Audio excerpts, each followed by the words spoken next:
Hi, book friends. My name is Amanda. This is Most Bookish, and we are back for another video that is show-stopping, that is record-breaking, that is going to have you thinking all the things. It's going to say to you, to your insides. Even the thunder is like giving me background crescendos for my presentation. It is going to have you saying, how, oh how, have I not seen this video that speaks so closely to my soul before? Or we're just going to talk a little trash. It's one or the other, whichever one you feel like you're experiencing, I want that for you. So today I'm wearing my brand new and most beloved Libby sweater. In case you didn't know, Libby is a free app that you can log into, plug your library card information into it, and you can check out free ebooks through their app. You can also read them through their app, or I believe you can download them and read them on your Kindle. I do not have a Kindle.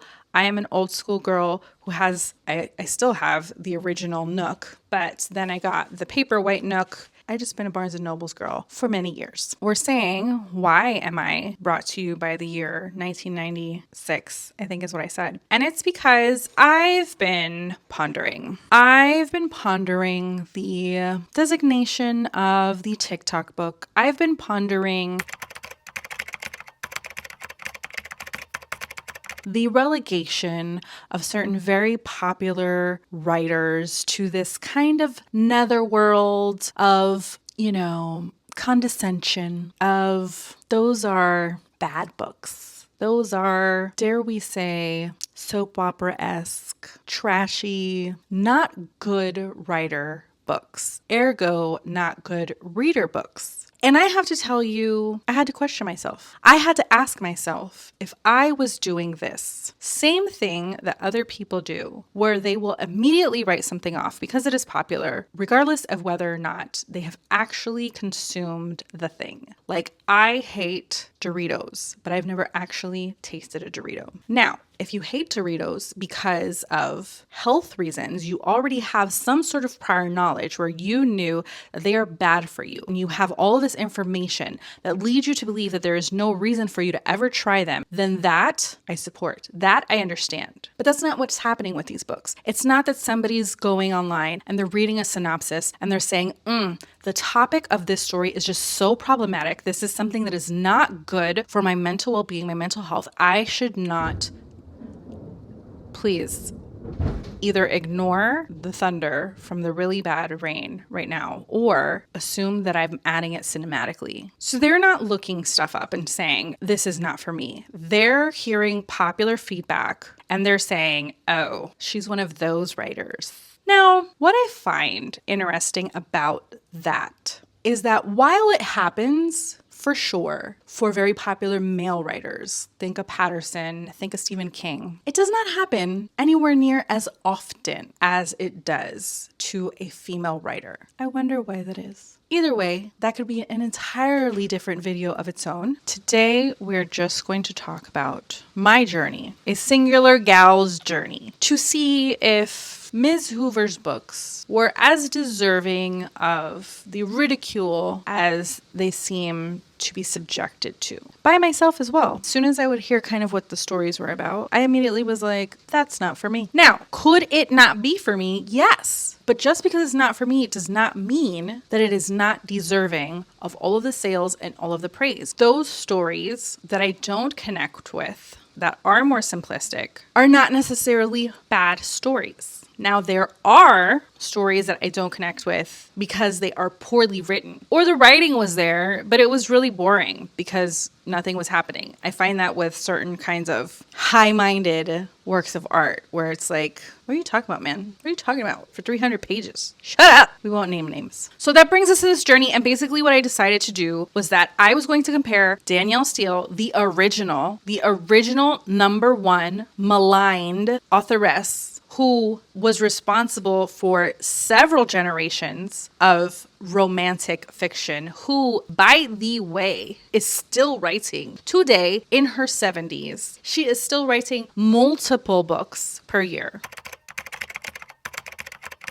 Now, when I first heard about Miss Danielle Steele, I had not read Miss Danielle Steele. It was through popular culture. It was as a negative side comment. Like, I don't know if you guys remember the scene from Sex and the City where Carrie is first starting to date Aiden, and she's wondering if he just likes her as a friend because he doesn't want to sleep with her. And then she's complaining about him to Miranda on the phone and saying he's been in my bathroom for half an hour, and like, this isn't romantic. This is like some guy taking a poop at my house. And then when he calls her name and she goes in there, it's a romantic bubble bath that he made for her, and he's got candles everywhere and the lights are out and it's really sweet. And she's like, oh my God, it's like a Danielle Steele novel in here. And he laughs and he says, I think from a writer that was an insult, something like that. But those types of things, that kind of commentary was normal about Danielle Steele's books. And I believed it. And I was one of the plebeians who chose to have an opinion about something that I had not actually informed myself on. And then I got older and I got wiser. And I said, after somebody gave me a bunch of free Danielle Steele books, I am not going to judge a book by, I do judge books by their covers. I'm not going to judge a book by the slander that exists about it. And so I read her stories. And to this day, from those donations that were given to me, I have probably like 15 of her books. That's not a lot. Miss Steele has written like 200 by now. And I liked them. They scratched a particular itch. I was reading her novels when I was from, let's say, 14 to 20-ish. And they were the perfect literary level for me. They were the perfect escape for me. They were the perfect palate cleanser in the midst of being in school and having to read all of the classics that were a bit more mentally strenuous. When I was done with my work in class and I was just waiting for the time to pass, I didn't want to sit there reading Frankenstein, great classic, by the way. I wanted to sit there reading some Sweep Me Away and Love Me Tender and oh, that's what I wanted to read. Or something scary. Because I just feel like when we're in our teen years, we want everything to be like dramatic. Everything has to either be wildly romantic or terrifying. That's why I feel like there are so many teen movies that are thrillers. I mean, that period of time was epic for that. What was that movie called? I Know What You Did Last Summer. Scream. But also the rom-com was huge. 10 Things I Hate About You. She's All That. You've Got Mail. Like, this was a prolific time for those more dramatic turns, you know? Enough of the background. We're going to get down to it, and I'm going to tell you exactly what happened. I'm going to tell you exactly what happened. I was not trying to compare quality of work between Colleen Hoover and Danielle Steele. Because if I compared Danielle Steele from the 80s, there would be certain problems there because it's dated, because societally we change over time and accepted motifs, tropes, levels of diversity just don't exist in writing from the 80s and 90s, popular writing of that time, especially in the romance genre. That wouldn't have been a fair comparison because Colleen is a modern writer and she has a little bit more complexity in that way than something written 30 or 40 years ago. But I can't compare Danielle Steele of today because now you have somebody who's been writing for like 5 decades. And I'm supposed to compare that to a woman who just published her first novel a little over 10 years ago. That's not fair. I do want to read one of Danielle Steele's modern books because I want to see how much she's improved, because we all get better the more we do something. So what I wanted really to compare was how I felt, how I remembered feeling about Danielle Steele's story when I read it for the first time, how much I loved it, how much I enjoyed the kind of readability, how much I enjoyed the simplicity, how likable her characters were, and how digestible the story was. There's so many people who write nowadays whose stories are easy to digest, but they are not enjoyable because the writing is clunky or you don't love the characters. If you get the magic of both of those, you get a Stephen King, a Patterson, a Danielle Steele, and today, a Colleen Hoover. So I wanted to know if I would feel that way about Colleen Hoover's material as well. The one that was recommended to me was Verity. Basically, people said it's the most readable out of all of her stories. And even if you're not a Colleen Hoover fan or you don't like that kind of writing, that you would still probably enjoy reading this. For Danielle Steele, I chose Jules. It was my favorite story that she wrote from back then. It was turned into a mini series because it was like the sweeping saga. Good stuff. Now, genre-wise, they're not really similar because this one's a thriller and Danielle Steele's is a kind of saga historical romance. I don't care about that. Again, I was seeing, was it going to be a good time that I was going to have been glad that I spent my time doing? Because there have been some books, some popular books that you guys have recommended to me. And by you guys, I'm looking at you TikTok. So it was not a good time, man, but we're not going there. We're going to talk about first kind of what the books are about.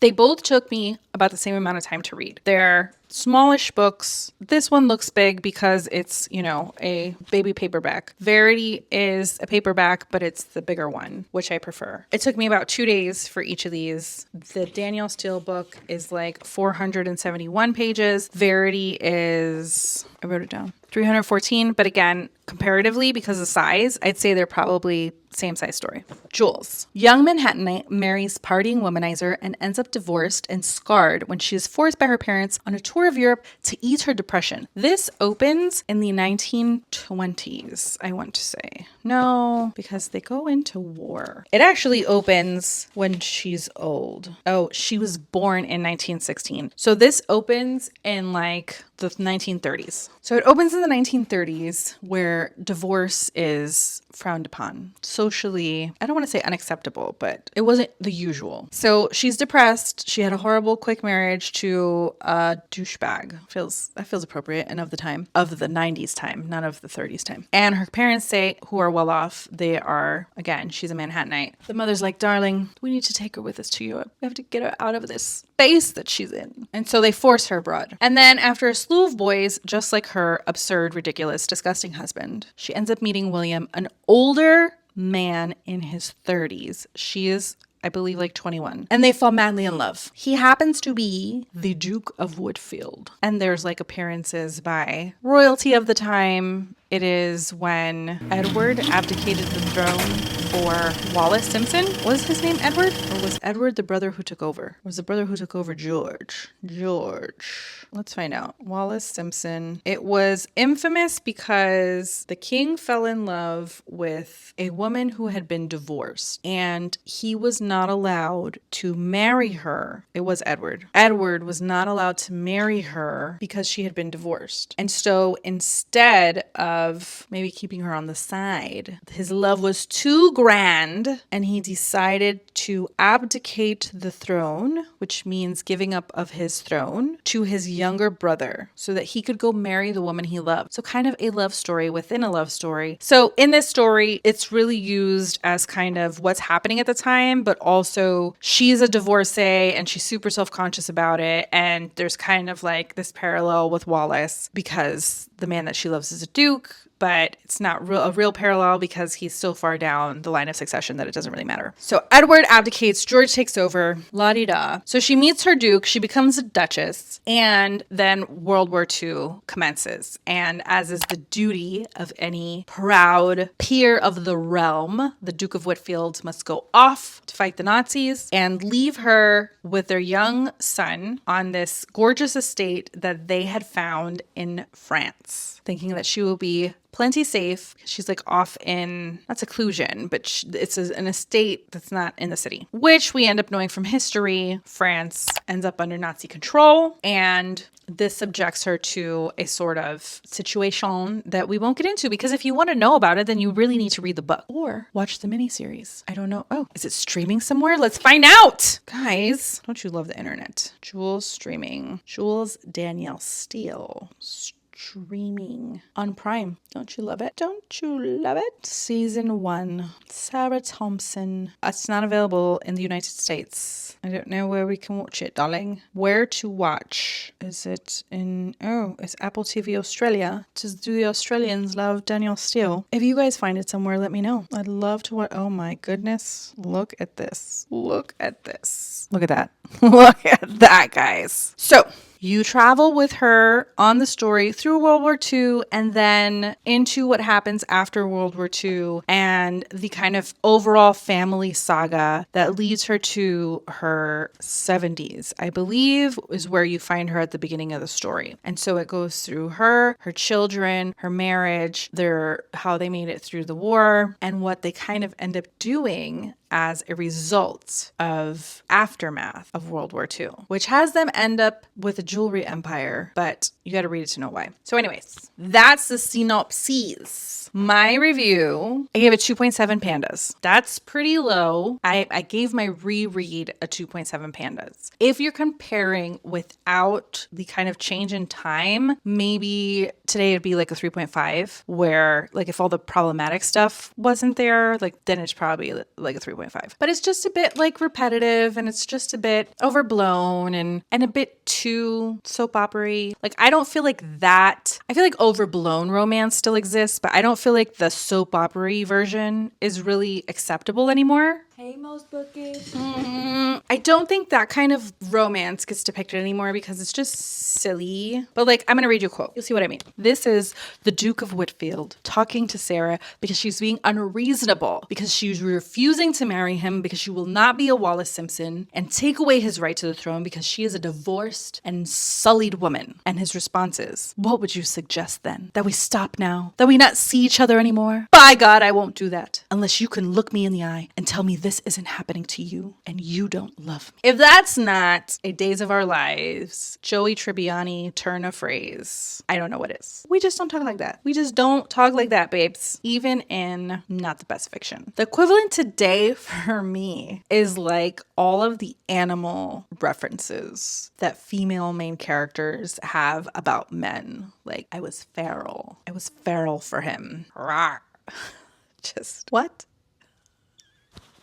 Nobody ever. Okay. Anyways, I'm digressing. So because of that, it's just a little cheesy, but she does the historical portion really, really well. And the characters really well. Even though it's like silly, you like them and you end up liking her and you end up liking the other characters that she introduces throughout the story. It's kind of like this Bridgerton-esque, not even Bridgerton-esque. What was that show with? It's like a Downton Abbey type thing. It's just like this fulfillment of a time gone by, let's say. The writing itself isn't bad. It's just cringy. If it was bad, I wouldn't be able to read it, to be quite frank with you. And the tropes, like the themes, symbolism, like I just said, romance in the old-fashioned sense, at least at the beginning of the story for Sarah and William. Eventually, the kind of romance that you see, I don't even think you can call it romance, the kind of love affairs that you see throughout the book are a result of like more modern love mixed with money. And so it's like tawdry and soap opera-ish in a different way. It's uncomplicated romance, like the romance of yore, There's war and loss, money as enhancing, because, again, Danielle still loves a rich person, also as destroying. Lots to do with babies. Lots to do with the embodiment of the romantic happily ever after being marriage and babies, and lots of babies. There are lots of babies in this story. And a bit of the women can have it all, do it all, eventually, as you get into the later decades of being business people, but pregnant all the time. And because I've talked on this channel about kind of exposition or dialogue describing historical events in ways that are not appealing and feeling dictated to, adding what's going on in the world to this. Now, it's overblown, it's dramatic, it's soap opera-esque, but the actual writing of it, she's not giving you a history lesson. Again, this is World War II. Prague capitulated to the German forces as their supporters around the world heard the news and cried. And by then, it was raining in New York, as though God were crying for the Czechs, as Sarah did as she listened to the broadcast. Now, is that a little too much? Yes. But it's not introduced of Sarah talking to William and saying, did you hear the news report of what happened in Prague and the Czechs and how there were 467,000 people who were killed and that's the point. On to Mrs.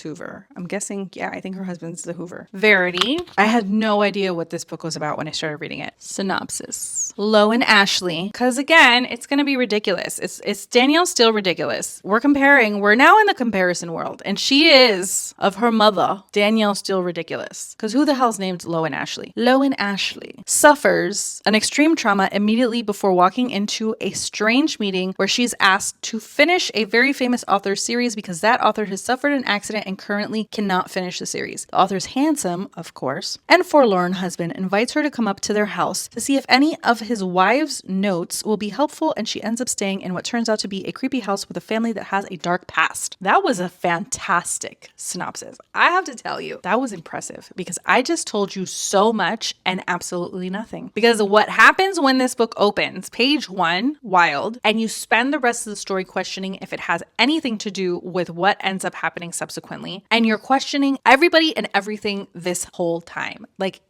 she does a really good job of immediately giving you this feeling of suspicion of everyone and everything from the jump. It's like Seven, the movie Seven with Morgan Freeman and Brad Pitt, where it's like depressing. The whole movie is depressing and everybody is weird, or everybody's giving you kind of the creeps through the whole thing and you don't know what the hell is going on and what's going to happen with these damn people. I think she does a much better job of doing that with the actual people than with the house. Like she wants to imbue this house with a creepiness, and I feel like that's a kind of gothic trope that people like to use, but I feel like that trope is much harder to pull off in more modern homes because, you need like a castle on a cliff. I don't know. And it gives some of that vibe, right? Like the wife is injured, and so is it like a castle on the cliff with like a lady locked away and being abused? Like again, you're wondering like what the hell is going on, and that propels you through the story. It's very propulsive. I gave it a 3.1, which I think I said that I would have given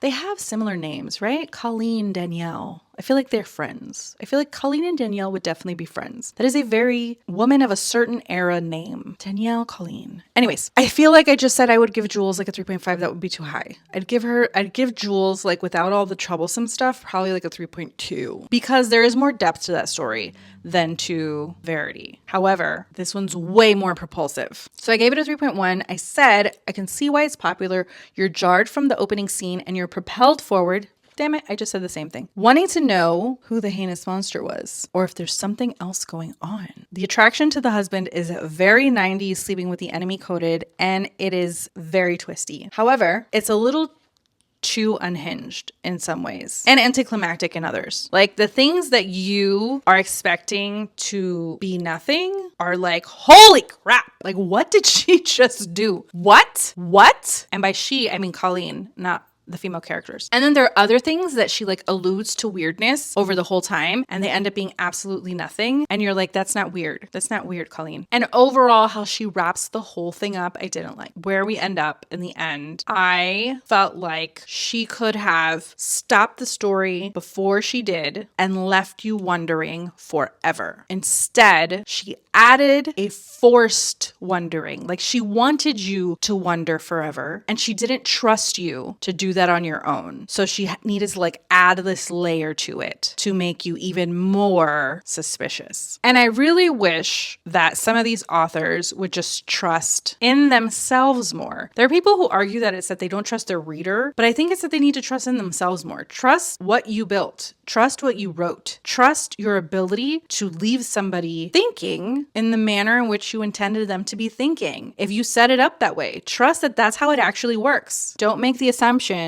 that they're not going to get what you meant to do, because we get it. So the themes, guys, there's a little bit of foreshadowing, very light. House as a person, as a horror object, a holder of sadness. It's a thriller. You want to know what happened. I guess there's a little bit of like dynamic change, like what you think it is, what the stereotypical thing would be. It's not. There's a questionable narrator, a really weird happily ever after. Another comparison.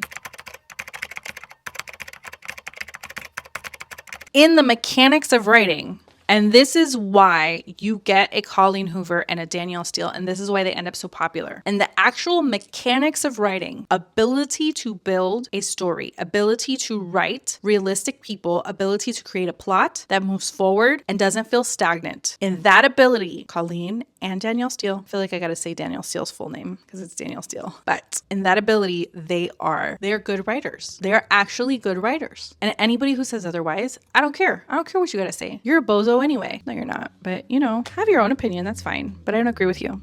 They're good with chemistry. Colleen is spicier than Danielle. Again, I haven't read any of Danielle's stuff that's more modern, so I don't know if like after a certain point she decided to go all out on the spice. But I'm going to assume that some of the popularity of Colleen's books is her spiciness, because it's a sort of raunchy spiciness, not in volume, because it's not like her characters are doing it all the time, but there is a bit of raunchiness to it that I feel like is present in other popular spicy literature today. Whereas in Danielle Steele's time, the spice was usually leaning towards much more the romantic than the raunchy.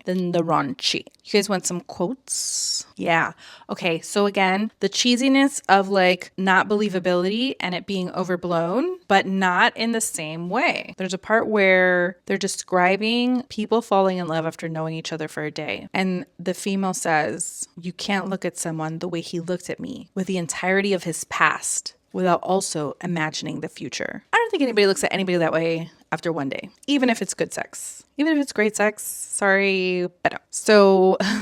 So in the raunchiness, I don't think I can say that. I don't think I should say that, because that takes us somewhere else. Okay, so I'm going to start at like half through the sentence, so it's not as bad. So there's stuff that's happening sexually between these two. And then she says, "While his tongue was in my mouth and his breath was sliding down my throat and my entirety was entwined with his." So it's like a bit of that kind of romantical stuff, but that part of his breath sliding down my throat is the less, what am I looking for? Not raunchy, but it's the less vivid, let's say less vivid portion of that description. Very in the Sarah J. Maas tradition of dirty, way dirty compared to Miss Steele. Miss Steele, if you're nasty. Not dirty compared to like the levels of spicy that exist today, obviously.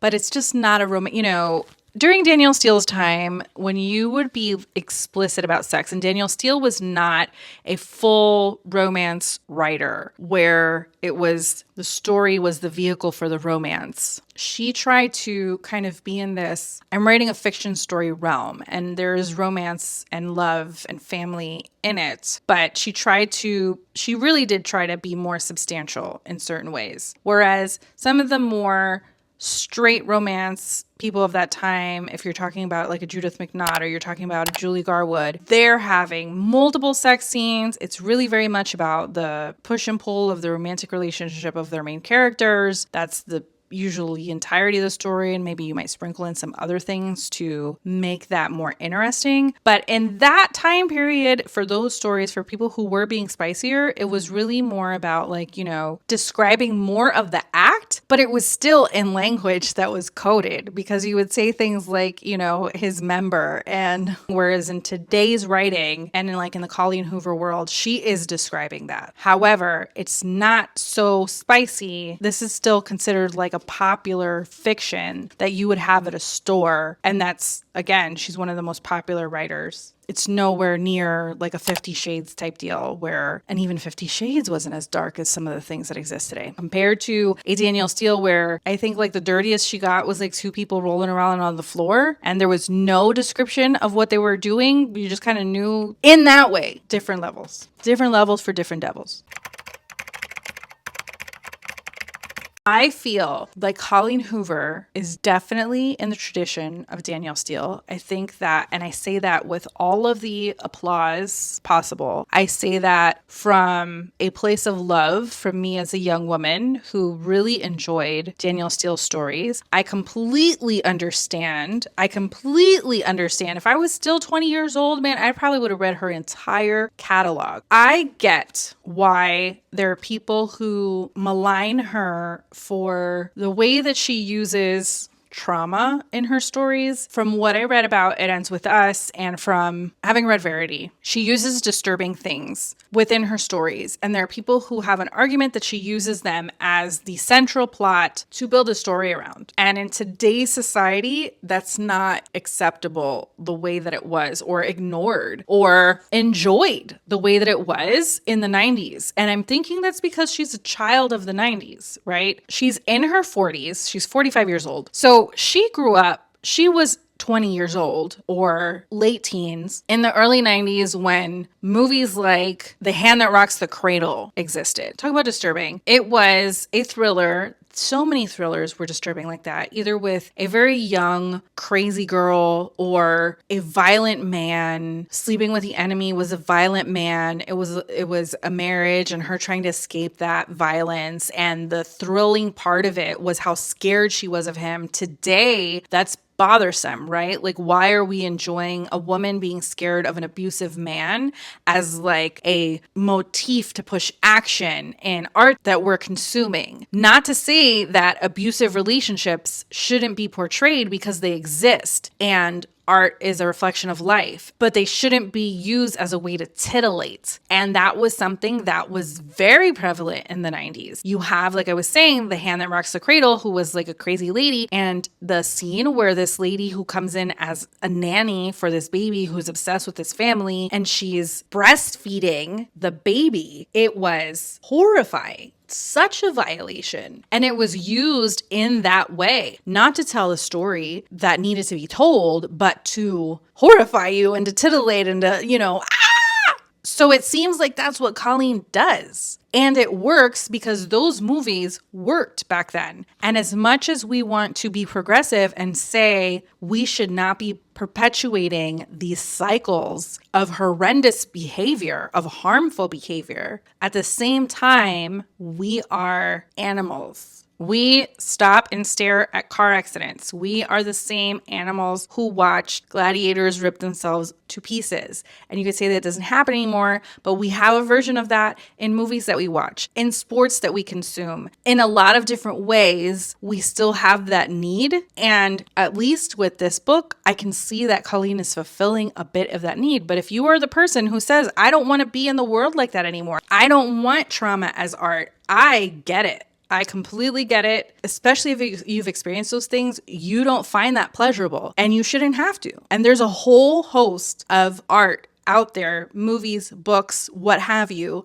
that are made for your tastes, especially in the world of literature. There is absolutely something for everybody. If Colleen Hoover is not for you, for whatever the reasons are, if Danielle Steele is not for you, because again, she's still publishing, if she is not for you, there are hundreds, thousands of authors and books that I guarantee are for you. So stay on that side of the street and don't make people feel bad for enjoying what they enjoy. Because I get the idea of like not normalizing or romanticizing something, because it's important that young people not think that this stuff is okay. But I don't feel like that's what Colleen Hoover's doing. I don't feel like she's romanticizing it. I feel like she's using it for sure. But like in the 90s, I didn't watch Sleeping with the Enemy and say, oh, I want that guy to be my husband. I didn't watch The Hand That Rocks the Cradle and say, oh my goodness, I can't wait to get a nanny. They're cautionary tales, guys. And I'll leave that there. We're going to talk about Colleen and Danielle themselves. We've already said they have very similar genres. They're both fiction oriented. They're both romance aligned. They both like their spice. One, a different version of spice than the other. So in that way, they are the same. Now we're going to talk about numbers. Miss Steele has written 200 books. She has sold 800 million books. So if you do an average, that's about 4 million copies per Miss Hoover, because I didn't want to compare like the full number. Because again, Danielle Steele has been doing this for many, many decades. Colleen doesn't have that kind of time span. So she's written 26 books and she sold 20 million of them, which is about 750,000 copies per book. So comparing to Danielle Steele's average of 4 million, 750,000 per book is not a lot. But this is a completely different literary landscape. So you have to take that skewing into consideration. It's like when you talk about money, right? If you say that, oh, I have $1 million today and you had $500,000 40 years ago, you had more money than me because of the difference in time and space. So can we really count that? No. I don't feel like it. And then we want to talk about notoriety. In case you guys didn't know, Danielle Steele, her life was a Danielle Steele novel.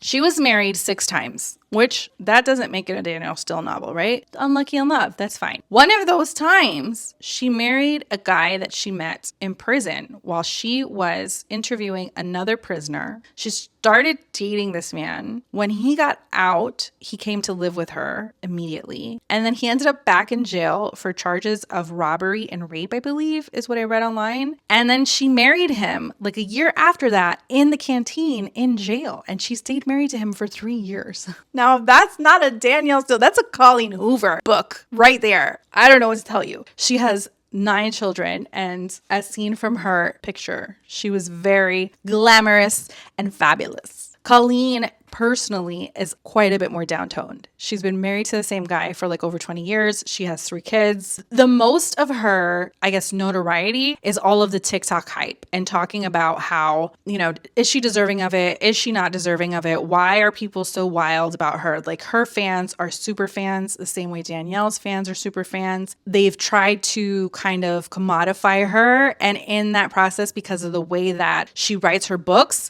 there have been problematic things. So they're like, let's make a coloring book. It was for a book that was about domestic abuse. So like, who's writing a coloring book on that? So they had to put the axe there. I wonder how much of that is like heightened because we're in the internet age. I wonder how many of Danielle Steele's novels would have been heightened to that level as well if she was writing most of her really popular stuff during the high internet years. So in that way, notoriety, I think they're pretty even because hers is for her books and Danielle's was for her life. And then we're going to move to criticism.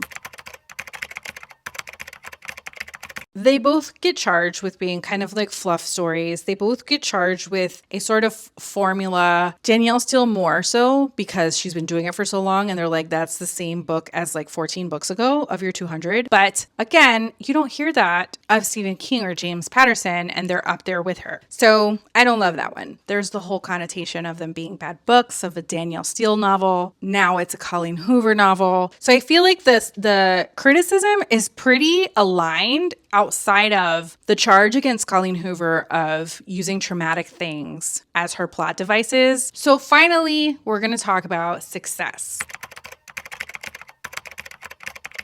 This is, again, a dimension where you can compare them, but you can't, but you can. Danielle Steele is the number 4. 4.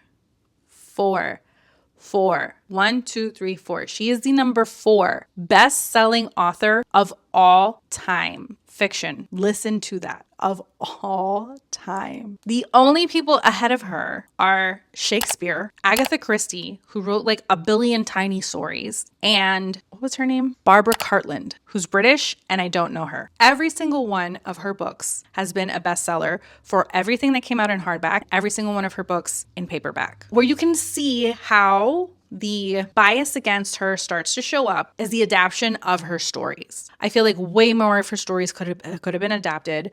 Like I said, Jules was adapted into a miniseries. She had 22 TV adaptations, and then she had 1 film adaptation. For the volume that she writes, that's very low. If you think about a Stephen King, I don't know how many of his stories have been adapted, but it feels like all of them. So then you go to Colleen Hoover. She's written 26 books, sold 20 million copies. She's not even in the top 100 of best-selling authors. She's only been writing for like 13 years, something like that. She's had 11 bestsellers, so it's not every single one of her books. She's had 1 TV adaptation, but she's had 3 film adaptations, including Verity that is coming out next year. And I feel like this one's going to make a very good movie, and I really, really, really hope that they cut it off before the last part because, man, and if they do it in like the way of a 90s thriller, I'm gonna go see it and I'm gonna talk about it. I'm definitely gonna go see it. Who would have thunk? Who would have thought? Not me.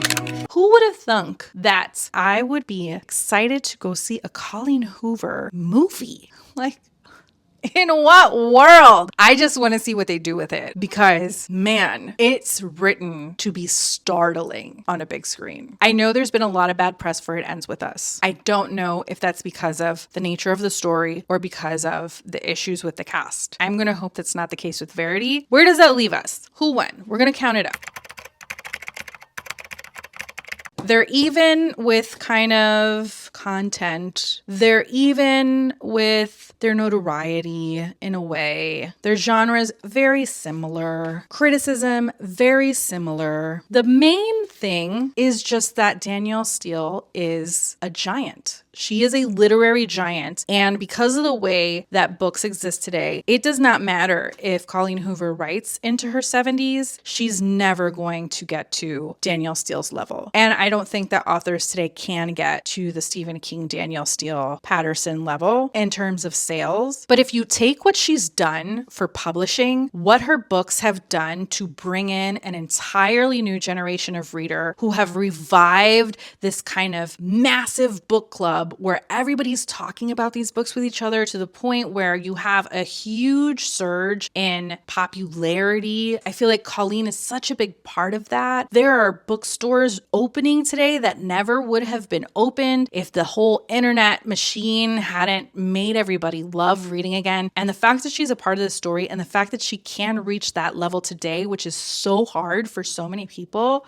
gives her so much credit towards somebody like a Danielle Steele. Colleen Hoover is today's Danielle Steele. There's nobody who's Danielle Steele of the Danielle Steele dime, but she is today's Danielle Steele. And I say that with all the love in my heart for Danielle Steele's old books. Why you should read this: if you want a couple of days of a really propulsive, wild story, definitely read it. If you're the type of person who does not like traumatizing horror thriller, if you don't like to see human pain as motif, then don't do it. If you're one of those people that's like offended by those types of things, or you've lived through those types of things and you don't find enjoyment in those types of things, then it's just not for you, and that's absolutely okay. It doesn't close out the way you want, and it's imperfect. Like, don't get me wrong, it's imperfect, but it does what it's supposed to do. Why should you read this? If you want to have a nostalgic 1990s time, if you want romantic love that's not very sexualized, if you want a family saga, I feel like that was a thing of this time period, the whole family saga, and I want to see what develops through generations. I feel like that doesn't exist as much today. I think that being able to write characters throughout a family that people stay invested in, not just for the sake of the fact that they're in the same family, but the fact that each character in and of themselves is interesting. It's like a succession type of thing. Like, you are attached to every new iteration of these people because they're really well written. And that's what she did here. It was a bit sped up once it gets to later generations, and I wish that wasn't the case. It's of its time. So if you like throwback stuff, you'll be fine. But if you don't do it to yourself. But if you're in, one of these used bookstores and you love the paperback shelf, grab yourself a Danielle Steele novel. Check it out. If you had a good time with me today, taking a trip down 90s memory lane, or talking about a popular author, or dissecting what makes popular books popular or unsavory to certain people, then subscribe, check out some of my other videos. If you want to know more about kind of TikTok hyped books, check out my TikTok video, best and worst of the books that I read, not all TikTok books because I don't have enough time for that. But if you want to talk about anything 90s coded, anything that's a lit review, then this is the place for you, and you should check out all of my playlists because they're a good time. Our next video is another bookstore stop. I think the next one is going to Texas, so that's going to be fun. It feels very heading into summer, right? Texas feels like a sunshiny type of place. And I hope you guys will stick around and check it out. A great afternoon with you guys. I'm so glad that you spent it with me. If there's another Colleen Hoover book that you feel I have to read, tell me down below. Also, if you're still reading Danielle Steele and you know her new stuff, tell me which is the one that I need to read, because I looked it up and there was a thriller-esque one that they said that was really good. And I was like, oh, how interesting that she went into that pond. Come back so we can talk the trash again or have the literary analysis, whatever you want. And I'll see you guys next time. Bye, book friends.